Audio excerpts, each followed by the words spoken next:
Welcome on board, chosen one.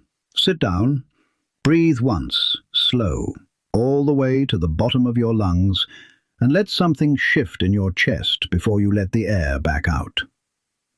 My name is Marcus, and for longer than you've been alive, I've watched people get broken, and I've watched them rise, and I learned to tell the two apart before they know it about themselves.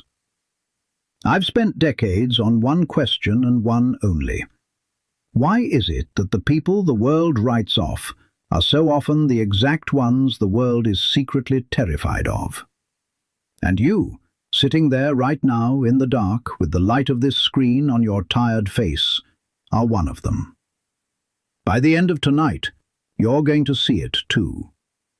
Picture a single figure at the very edge of a board, wooden, small, carved plain, standing on the last square in the last row where nobody bothers to look.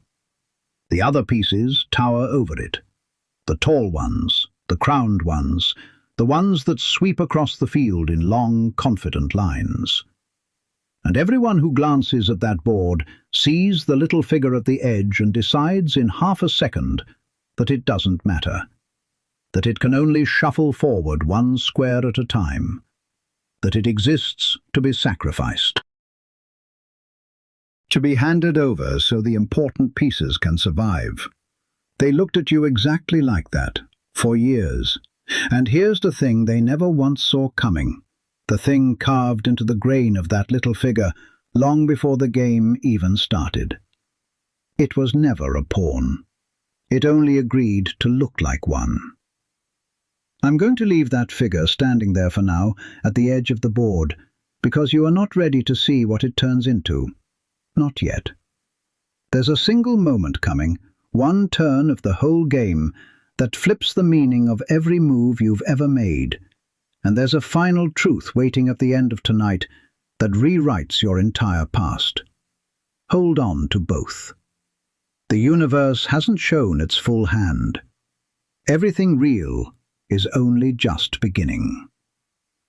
Funny how the ones who are loudest about your smallness have gone so quiet lately. Have you noticed that? The ones who used to talk over you in every room, who finished your sentences with a smirk, who moved you around like furniture, who called you slow and soft and simple. Look who's whispering now. Look who suddenly can't quite hold your eyes across the table. They were so certain, so loud. And now there's this careful, watchful hush around them whenever your name comes up, and they tell you it's nothing, it's respect, it's maturity. Cute. That's not respect. That's the specific stillness of someone who has just realized the piece they've been shoving around the board doesn't move the way they thought it did. When they called you naive, what they meant was that they couldn't predict you. When they said you were too quiet, what they meant was that your silence made them nervous, and they had no clue what was assembling behind it. When they told everyone you were just a follower, they were confessing something without knowing it. They needed you to follow, because a version of you that led would have ended their little game in an afternoon. And when they smiled and said you'd never really amount to much, here's the truth they will take to the grave before admitting. They said it because they were terrified you would. But before we go one square deeper, I want you to do one small thing, chosen one. Touch the like button. Not for me. Do it because the universe keeps a record of who was paying attention the night the board turned, and this is how you sign your name to that night. And now, stay with me, because I need you to sit with something that isn't comfortable. You know the weight I'm talking about. I've watched it settle onto people's shoulders for 30 years, and I know its exact shape. The undervaluing. Standing in a room full of people and feeling completely alone inside it. The times you were the most loyal person present and got treated as the most disposable. The betrayal that came not from an enemy, but from someone you would have taken a bullet for, someone who knew your softness and used it as a map straight to the parts of you that would hurt the most. The humiliation you swallowed in silence because speaking would have cost you more than you had left. The nights you replayed one sentence somebody said to you years ago, a sentence that shouldn't still have teeth, but somehow does. I'm not going to dress that up. It was real. It hurt. It's the reason you still flinch at certain words. I've carried some of it myself, and I've sat beside people carrying far more, and I will never insult you by pretending any of it was nothing. Here is the part they never wanted you to understand about that pain. It wasn't breaking you down. It was carving you into shape. Every hand that pushed you was, without ever meaning to, teaching you exactly how the board works from the bottom, a lesson the crowned pieces never learn because nobody ever pushes them. If some part of you feels this in your chest right now, if it's already sitting up and listening, then take 1 second and follow this channel and tap the bell, because what I'm about to walk you through only gets sharper from here, and I don't want you to miss where it lands. Now, back to that silence around your enemies, because you've been misreading it your whole life. That silence is not peace, understand me. When people who used to dominate a room suddenly go careful and soft around you, they haven't found maturity. That's fear wearing a calmer mask. It's the hush that falls over a table when everyone quietly grasps that the person they underestimated has been counting moves the entire time. They can't say it out loud. Their pride won't let them name it, so they call it distance. They call it you changing. They call it you getting cold. You didn't get cold. You got clear. And clarity, coming from someone they used to control, is the single most frightening thing they can picture. This is where most people quietly close the tab, because comfort is easier than the truth, and the truth I'm about to lay in front of you asks something real of you. It asks you to stop seeing yourself the way they trained you to. Most won't do it. They'll drift back to the story where they were small, because small is familiar, and familiar feels safe. But you're still here. And you didn't land on this tonight out of all the noise in the world by accident. Somewhere underneath the tiredness, you already know that. So here's the signal. Leave the number 777 in the comments. Not for luck, not because it's a trend, because it's a marker, a way for the ones who are actually awake to find each other in the dark. And if you're truly one of them, you can already feel it. That low, steady pull in your chest that started the moment I said the board was about to turn. That feeling is not your imagination.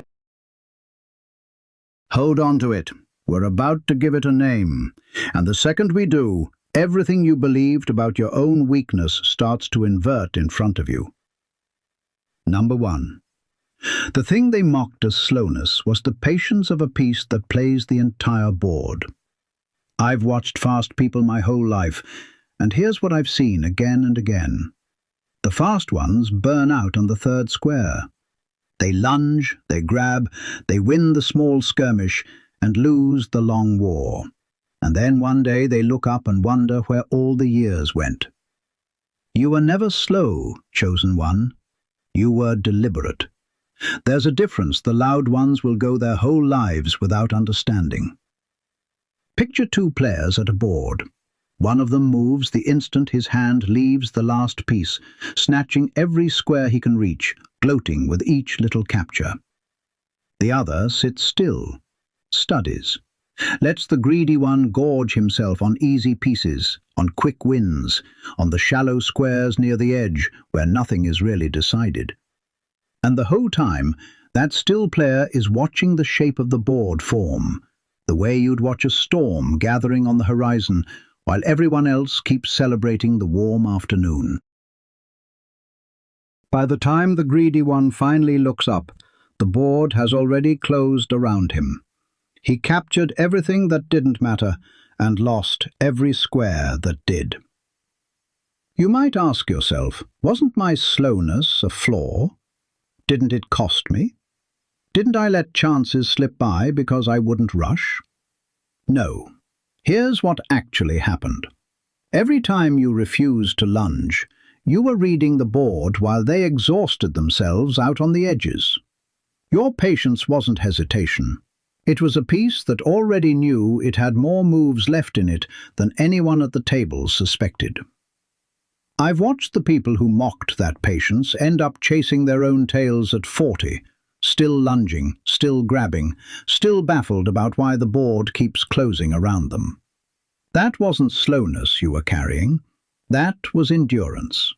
And endurance is the one thing that can't be faked and can't be stolen off you. They hate that. And it pours straight into the next thing they got wrong about you. Number 2. Your silence was never emptiness. It was a room they were never once allowed to enter. I've listened to loud people my whole life, and let me hand you the secret nobody says out loud. The loud ones talk constantly because silence terrifies them. An empty second of quiet feels to them like the floor dropping away.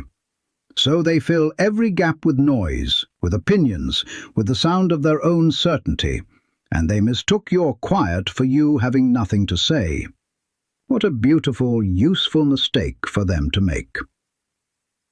Picture a fortress on a hill. No banners, no shouting from the walls, no trumpets announcing how strong it is. And down in the valley, an army that never stops talking about how it'll take that fortress someday. The fortress says nothing. It just stands. And every silent year it keeps standing, the army's boasting rings a little more hollow, sounds a little more like men trying to convince themselves. That silence wasn't weakness. It was the calm of something that doesn't need to prove it exists. You spent years being told to speak up, to be more outgoing, to put yourself out there, as if your quiet were a defect that needed correcting. Here's the truth they'll never cough up. Your silence made them uneasy because they couldn't harvest it.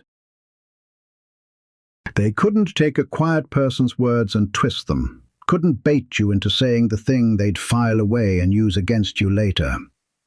Your enemies feed on noise. They live in the wreckage of other people's careless sentences, and you handed them nothing to feed on. You weren't shy, you were unreadable. And to a person whose entire power runs on predicting and steering other people, unreadable is the single most dangerous thing in the room. I remember a man I studied for years, back when I was still learning to read people the way I read them now. Everyone in his life talked over him, planned around him, decided things without him, and he just watched, quiet, patient, giving away nothing. They were sure he was weak. Then one perfectly ordinary afternoon, the whole structure they'd built on top of him simply shifted under their feet, and every last one of them discovered in the same instant that the quiet man had understood all of them completely, and none of them had understood the first thing about him. He never raised his voice. He didn't need to. The silence had already done every ounce of the work. That's what your quiet has been doing this entire time. Working. In the dark. Without asking anyone's permission, and it leads straight into the next thing, into the way they took your kindness for something they could punish you for. Number 3. They read your kindness as weakness, and that one misreading is the trap they built around themselves without noticing. I've seen it 1,000 times over. A genuinely kind person walks into a world full of takers, and the takers rub their hands together, sure they've found an easy meal. What they never grasp is the true nature of the thing they're circling. Cruelty is easy. Anyone frightened enough can be cruel. But kindness that survives contact with people who abuse it, kindness that keeps its shape after being tested by every kind of betrayal there is, that isn't softness. That's steel that made the deliberate choice to stay warm. Picture a blade resting in the forge fire. To someone who doesn't understand steel, it looks like it's being destroyed, glowing, wrapped in flame, seemingly at the mercy of the heat. But the smith knows better. The fire isn't ruining the blade. The fire is the only thing that makes a real edge possible. Every hour in the flame is an hour of becoming sharper, harder, more able to hold an edge that will never dull. Your kindness went through that exact fire. Every person who took advantage of it, everyone who mistook your warmth for a door they could walk through and rob, was another hour in the forge. They were sure they were exploiting you. They were sharpening you the whole time. You might ask yourself, doesn't my kindness just make me a target? Didn't it get me hurt again and again? No. What made you a target was that they misjudged the kind of kindness you carried. There are two kinds, chosen one, and they only ever met one of them. There's the kindness of someone who's never been tested, soft the whole way through, easily crushed. And then there's the kindness of someone who's already been through the fire, who knows exactly how cruel the world can turn and chooses warmth anyway, on purpose, as an act of strength instead of ignorance. That second kind isn't a weakness they can exploit. It's a decision they'll never understand. And the day you stop letting them drink from a well that was never theirs to begin with, they won't call you strong. They'll call you cold. They'll call you changed. Let them. Here's the part that reframes everything.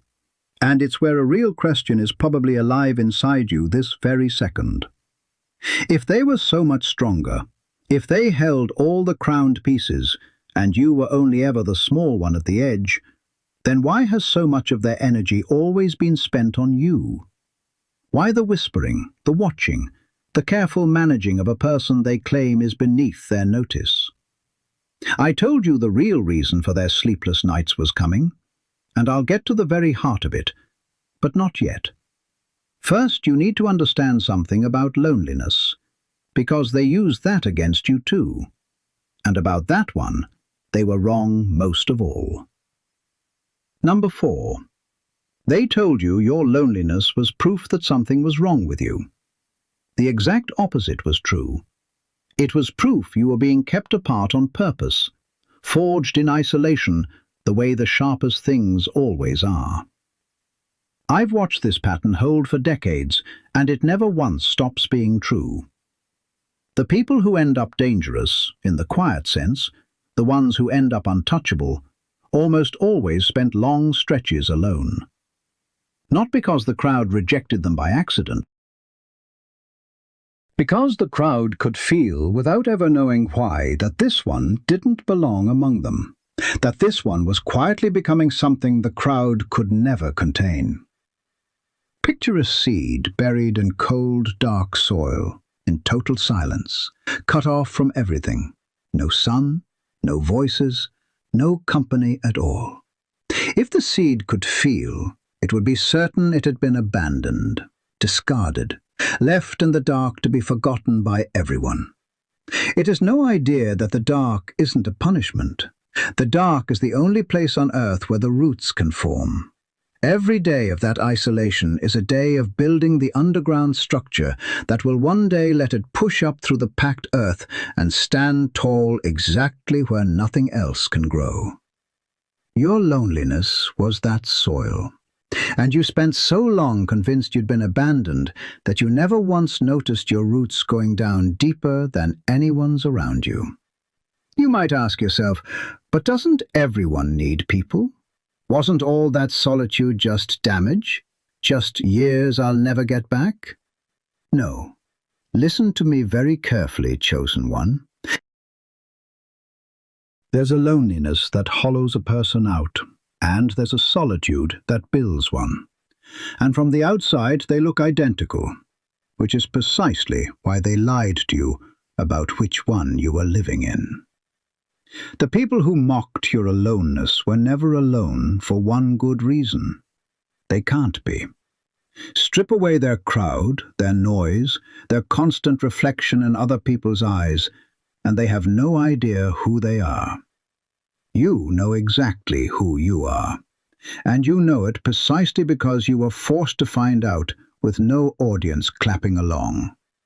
That's not a wound. That's an independence they will never once possess. They need the crowd to feel real. You became real without one.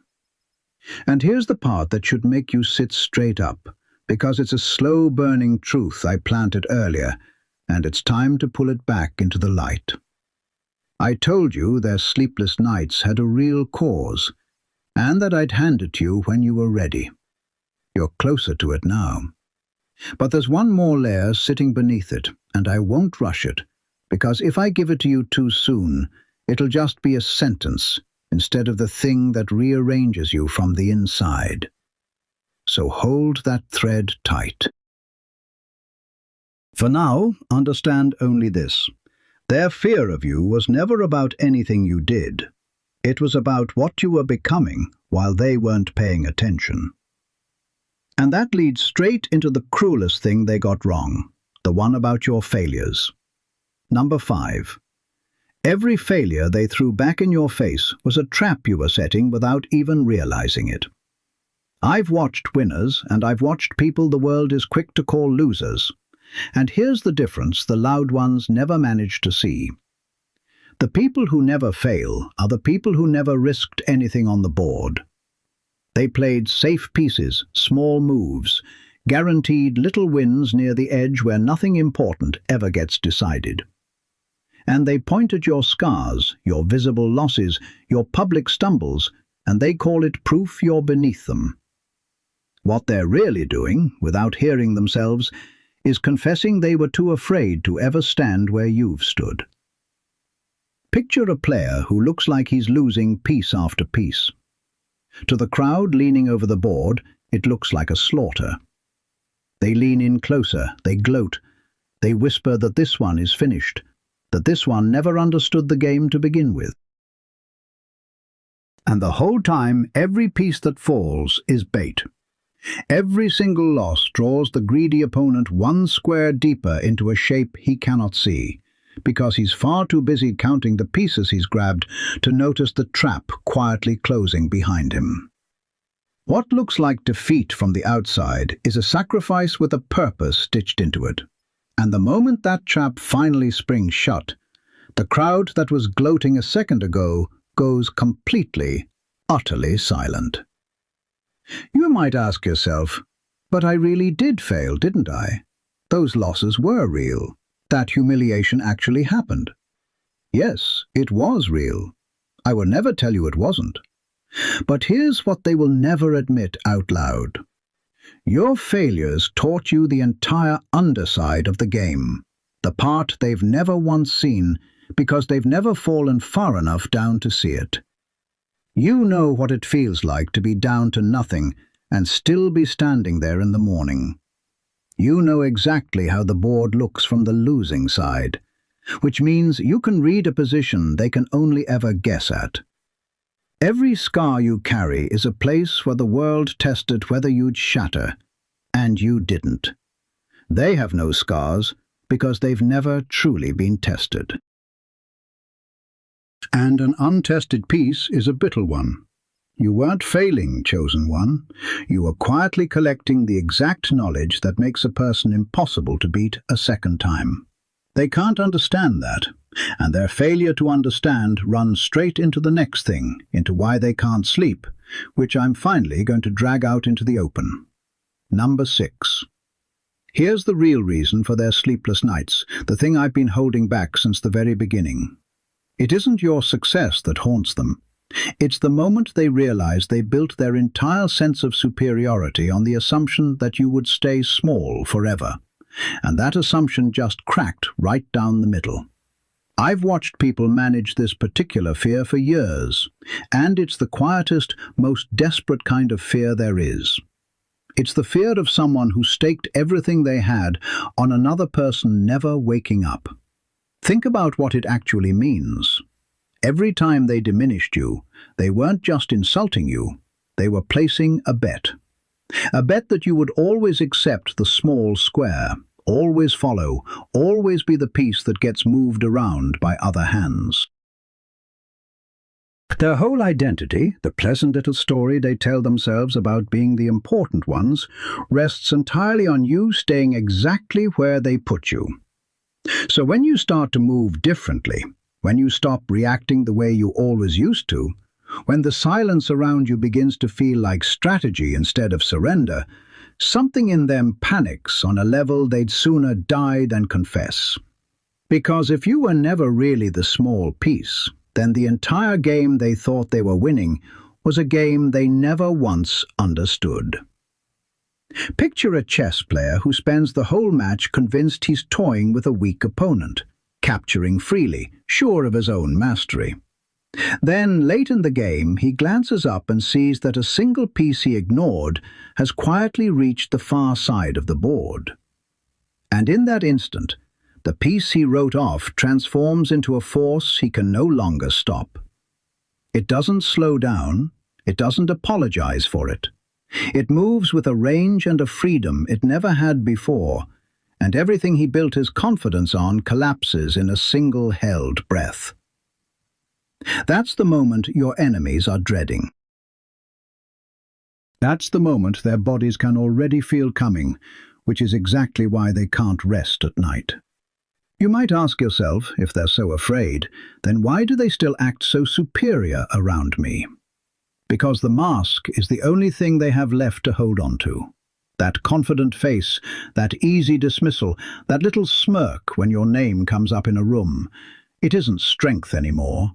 It's a mask stretched thin over the growing suspicion that they read the entire board wrong. And masks crack. They always crack in the end. You've probably already caught it, a flicker across someone's face, a hesitation that wasn't there a year ago, a moment where the smirk didn't quite hold its shape. That crack is not your imagination playing tricks. That crack is the truth leaking out from under a story they can no longer fully make themselves believe. There's a stretch of the board still ahead of us, and there's a reason beneath their fear that goes deeper than anything I've named so far. I gave you my word I'd bring it into the open, and I will, because it's the single thing that flips the meaning of every move that came before it. You're almost ready to hold it now, but not this exact moment. First, you have to see how your patience didn't only protect you, it actively dismantled the whole advantage they thought they held over you, one silent square at a time. Because while they were busy congratulating themselves on the pieces they'd taken, time itself was quietly, deliberately switching to your side of the board. Number 7. Your patience did something they never noticed until it was far too late. It let time itself change sides. I've watched this play out over and over across the years, and it's the quietest revenge there is. The loud ones live entirely for the immediate moment, the quick capture, the visible win they can hold up for applause. They spend their advantage the very instant they get their hands on it, because to them a reward that comes later feels like no reward at all. And so, square by square, they burned through everything they had, while you did the one thing they were completely incapable of. You waited. You let the clock keep working. Picture a river and a stone. The stone is proud, hard, certain of its own permanence, sneering down at the water that keeps flowing past it year after year. The water says nothing back. It doesn't argue its case. It just keeps moving, patient, endless, in no hurry whatsoever. And 100 years on the stone has been worn thin and smooth and small, and the river is exactly what it always was, only wider now, deeper, more itself than ever before. Nobody standing there on any single afternoon would ever bet on the water. But over enough time, the water wears the stone down, grain by grain, because the water was never in a race, and the stone never understood that. You might ask yourself, but didn't my waiting cost me? Didn't I let good opportunities drift past while I held myself back? No. Here's what was really happening while you waited. Their advantages all had expiration dates stamped on them, and yours didn't. The looks that opened doors for them, the connections they leaned their whole weight on, the momentum they mistook for something permanent, every bit of it was a candle burning down at both ends. And your patience wasn't inaction. It was the deliberate refusal to burn your own candle for the shallow little winds they were chasing.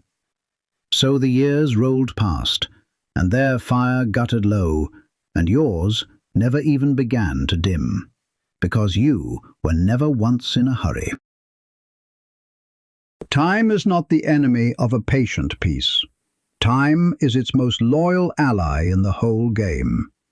And the ones who spent their entire game rushing are about to learn what it feels like when the ally they took for granted is quietly standing behind somebody else. They hate that. And it connects straight into the next thing they never once grasped, which is what you were actually looking at the whole time they were sure you were lost. Number 8.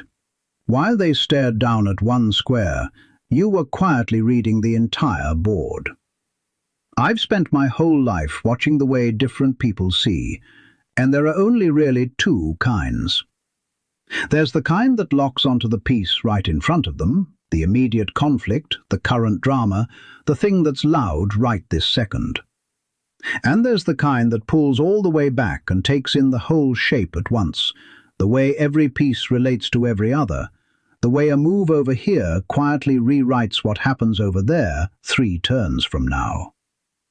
The loud ones only ever saw the square directly in front of their nose. You saw the board. And they mistook your wide, quiet attention for you being distracted, for you somehow not keeping up. Picture 2 people standing on a high ridge in a storm. One of them is staring straight at the single lightning strike right in front of him, dazzled, flinching at each flash, jumping at each crack of thunder, certain the storm is only whatever he can see in this one instant. The other one stands perfectly still and watches the whole sky, the direction the clouds are actually moving, where the storm is heading, where it will break and where it will simply pass on by. When the storm finally turns, one of them is caught flat-footed, still reacting to the last flash. The other was already walking to the safe ground 10 minutes back. Same storm, 2 completely different levels of sight. You might ask yourself, but wasn't I just overthinking all of it? Didn't all that watching hold me back from actually acting? No. What looked like overthinking was you refusing to react to noise. The people who called you passive were people who couldn't stop reacting, twitching at every single flash, wearing themselves out responding to things that were never going to matter. You held still because you were seeing the pattern underneath the noise, the real shape of where everything was actually heading. I've watched this exact gift get called a flaw more times than I can count. They tell the wide seer he's in his head. They tell the deep thinker he needs to just do something. Because your kind of sight makes their frantic reacting look like exactly what it is. Panic, dressed up in the costume of decisiveness. You weren't behind them at all. You were 3 moves ahead and refusing to waste a single move on their theatre. And a person who sees the whole board is a person no one move can ever surprise. That's what terrifies the manipulator most of all. Their entire power depends on you only seeing the one square they want you to stare at.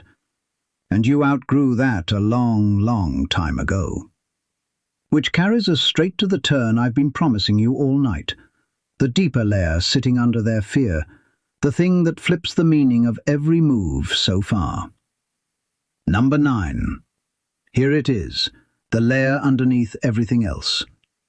They aren't afraid of what you might do to them. They're afraid you no longer need them at all. That's the truth I held back, because it's the one that rearranges the entire board in a single stroke. Every kind of control they ever had over you ran through one thin wire, And that wire was your need. Your need for their approval, your need to be let in, your need to be seen as enough by the very people who had appointed themselves the judges of enough. As long as that wire stayed live, they kept a hand on you, no matter how small the piece looked from where they stood. And the deepest fear a controller carries isn't that you'll strike back at them one day. It's that you'll simply stop needing the one thing they always used to hold you in place. Picture a cocoon, sealed, still, hanging quietly in the dark. Whatever's inside it has spent its entire existence bound to the ground, crawling, dependent on the leaf it was born on, easy to step on, easy to overlook. And then, in that silence, it comes apart almost entirely and rebuilds itself cell by cell into something with a completely different relationship to the world. When it finally spits the shell open, it doesn't crawl back to the old leaf and beg permission to stay. It doesn't need the leaf at all anymore. It rises straight up into the air, and nothing left down on the ground can follow it. That change didn't happen loudly. It happened in the dark with no announcement at all. But once it's done, it can never be undone, and the ground has permanently lost every claim it once had. You might ask yourself, but don't I still feel the pull of them sometimes? Don't I still catch myself wanting them to finally see it? Yes, because that wire doesn't get cut in one clean, dramatic moment. It frays slowly in the dark over every single night you spent quietly becoming someone who could stand without them. And the frightening thing from their side of it is that they can feel it fraying even when you can't.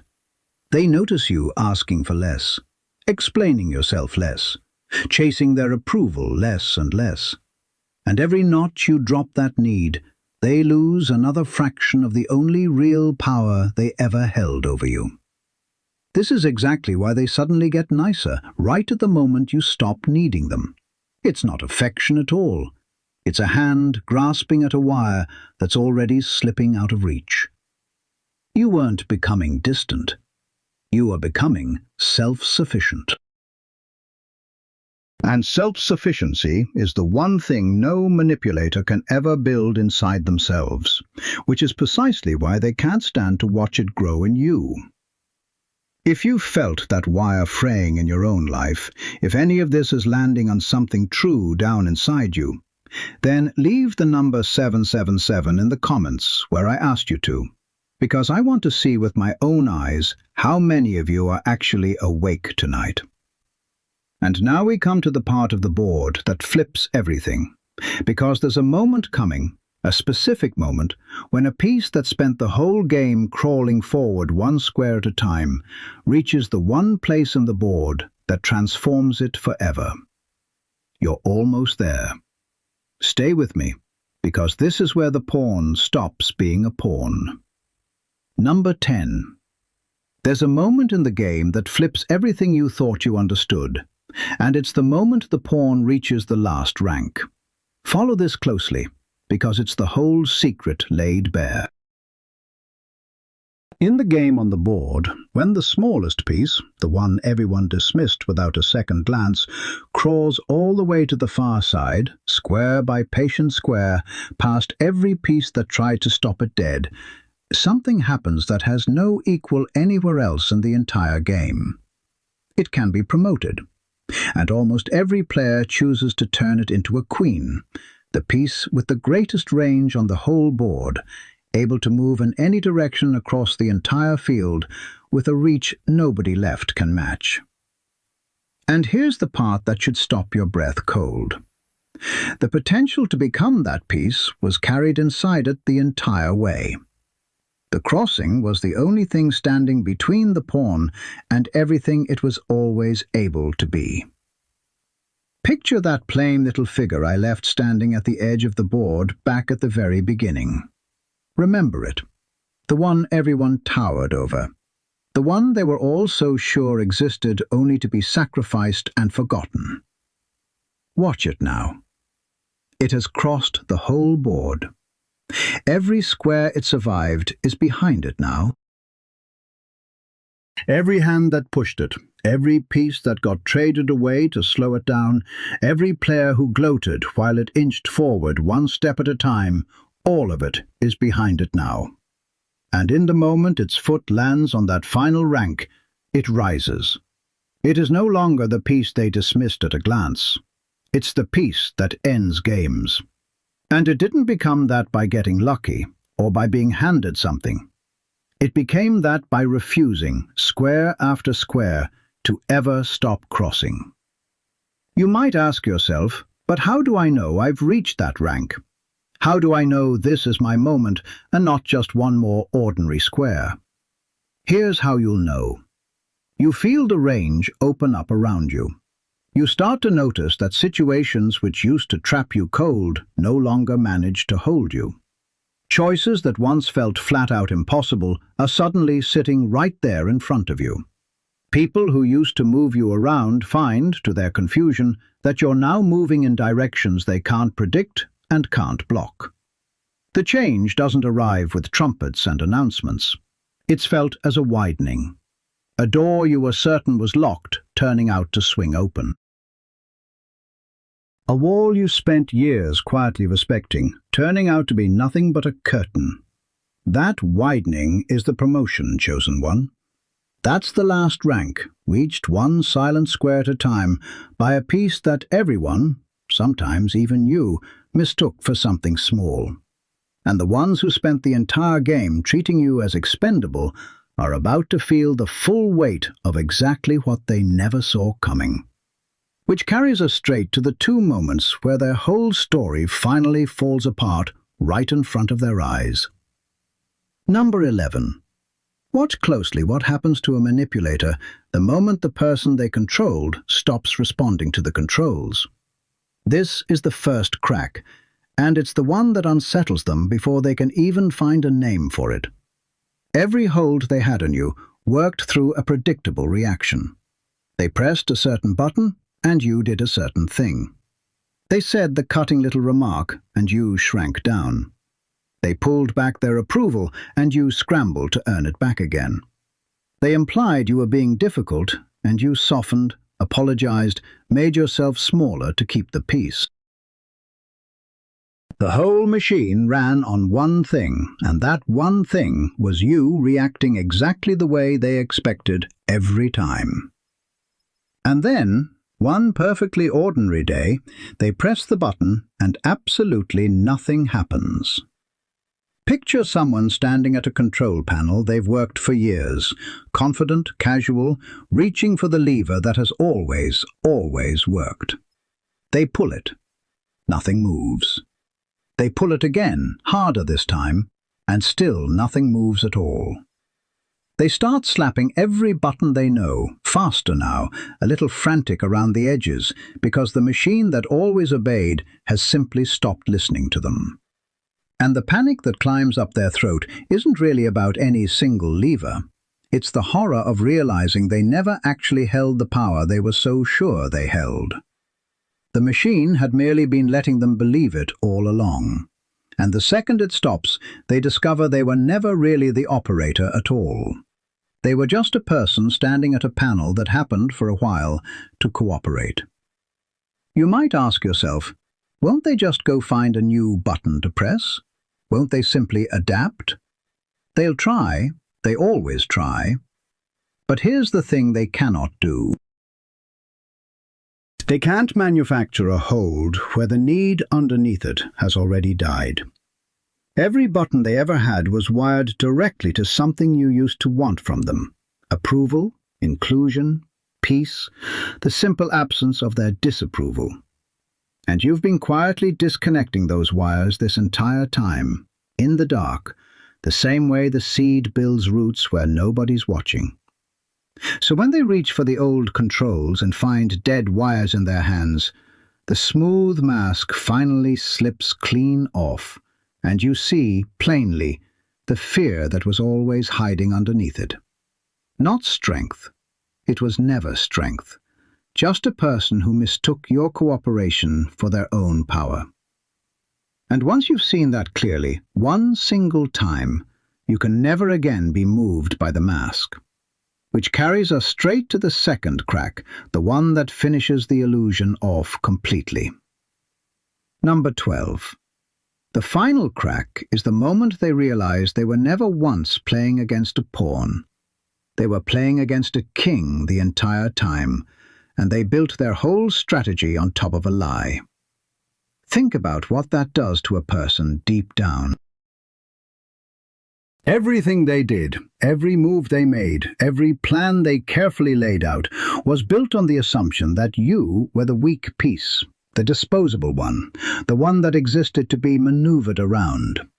They played the whole game with that single belief holding up the dead center of their strategy. And when it collapses, it doesn't collapse one move, it collapses the entire thing at once. Every past interaction suddenly has to be reread. Every time they were sure they were winning, they now have to sit and wonder what was actually happening underneath their feet. The whole history of the game inverts in one sickening, weightless instant. Picture a player leaning back from the board, satisfied, certain the match is already his, mentally counting his win before it's even landed. And then his eye snags on something out on the far rank, something he stopped paying attention to squares and squares ago. He leans in and looks closer, and the piece he wrote off, the one he was so certain he had neutralized, is standing precisely where it needed to be, transformed now, commanding the whole board. His captures were sacrifices he walked straight into. The tempo he swore he controlled was handed to him on purpose, and that entire game he thought he was directing? He was being led through it, move by move, the whole way down. His hand goes still over the board. There are no good moves left. There never were. You might ask yourself, will they ever admit it? Will they finally own up to what you really were? Almost never. Admitting it would mean admitting their whole sense of superiority was built on sand from the very first move, and most people would rather lose the game outright than face that. So they'll reach for other explanations. They'll say you got lucky. They'll say you changed on them. They'll say they always knew, which is the most transparent lie of the whole pile. But it doesn't matter anymore whether they admit it, because you no longer need them to. That was the entire prison, remember, the need for them to be the ones who see it. And you walked out of that cell squares and squares ago. The recognition you were once starving for from them, you finally handed to yourself. And the moment you did, their opinion lost every last ounce of its old weight. The board has turned, chosen one, and there is no turning it back. There's still one truth left, the deepest one of all, the one that reframes not just what they did to you, but what you actually are, and why not one piece of this was ever an accident. Stay with me, because the final rank has one more thing left to show you. Number 13. Here's the deepest truth of all, the one sitting beneath every other. You didn't stumble into becoming a king somewhere along the way. You wore the pawn on purpose. You chose to look small, to be misjudged, to let them believe the plain little figure was all there was, right up until the board was ready. I've come to believe this after decades of watching, and I'll say it to you plainly. The most powerful people I've ever known didn't get strong at some later date. They were always what they were. Life simply arranged for them to be underestimated first, because being underestimated is the single greatest strategic advantage a person can ever be handed. And it can only be handed to someone willing to be misjudged for a long, long time without cracking. Picture a king who chooses to walk among the ordinary pieces in a plain grey cloak, moving quietly, absorbing the insults, letting himself be dismissed, letting every schemer at the table reveal their whole hand because they're certain nobody important is watching. He isn't weak under that cloak. He isn't lost. He's gathering. Every person who mistreats him is showing him exactly who they are underneath. Every plot laid out openly in front of him, on the assumption that he's nobody, is a plot he now understands down to the bone. And the day he finally lets the cloak drop to the floor, not one of them gets to claim they were fooled by some accident. They fooled themselves, because they judged the cloak instead of the man wearing it. That was you, chosen one. The cloak was the smallness they projected onto you, and you let them keep projecting it because you understood something they never did. The one who is underestimated watches every hand at the table. You might ask yourself, but if I was always a king under there, then why did it hurt so much? Why did I feel so small for so many years? Because knowing your worth and having the world hand that same worth back to you are two entirely separate experiences, and you spent years living without the second one. The kingship was always in there, in the way you endured what should have broken you clean in half, in the way your kindness lived through the fire, in the way you kept crossing the board when every reasonable piece would have quit the square. You didn't feel like a king because nobody around you was treating you like one. But your worth was never something they had the authority to grant you or deny you. It was yours the entire time, sealed up inside you, waiting for the single moment you'd stop asking them to confirm it for you. That moment is right now. And this reframes every hard thing you've ever lived through, which is exactly where the last two truths are about to carry us. Number 14. Everything they took from you was the tuition for a power they can never buy at any price. I want you to hear this one cleanly, because it's the truth that turns your whole past from a list of wounds into a list of assets. Every loss, every betrayal, every year spent out in the cold, every humiliation you swallowed down whole, all of it was the price of an education that has no other way of being bought. There is no shortcut. You can't skip to what you now know without walking through what you walked through to learn it. The people who were never underestimated, never betrayed, never left alone in the dark, never pushed into the fire, are missing the one curriculum that makes a person genuinely unbreakable, and they can't go back and enroll in it now. You already hold the whole thing. Picture two blades side by side. One was made quickly, in easy comfort, never truly heated, never really hammered, kept polished and admired on a soft velvet shelf. The other was born in a roaring furnace, struck 1,000 times, cooled and reheated and struck again, put through every single thing a blade can be put through and survive. Lying on that shelf, the two of them might look nearly the same. But bring them both to any real test, any real pressure, and one holds its edge while the other shatters into pieces. The comfortable blade never got the chance to become anything at all.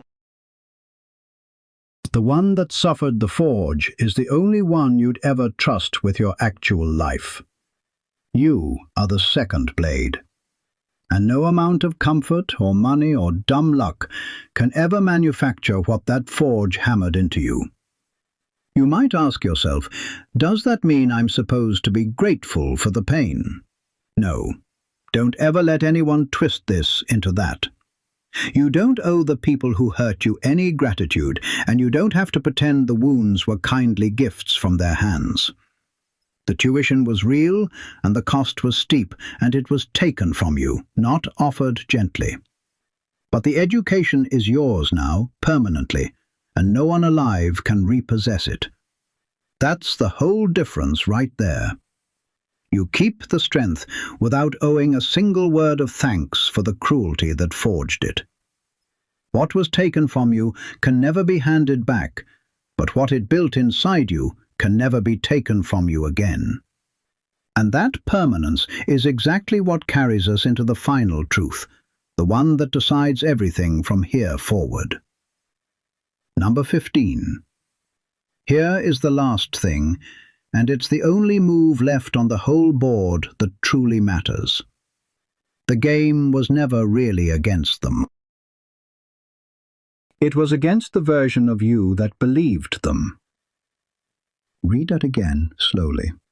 Every real enemy you ever had lived not on the far side of the board, but inside your own head, wearing their borrowed voices, repeating their old verdicts, keeping you small long after they'd stopped bothering to do it themselves.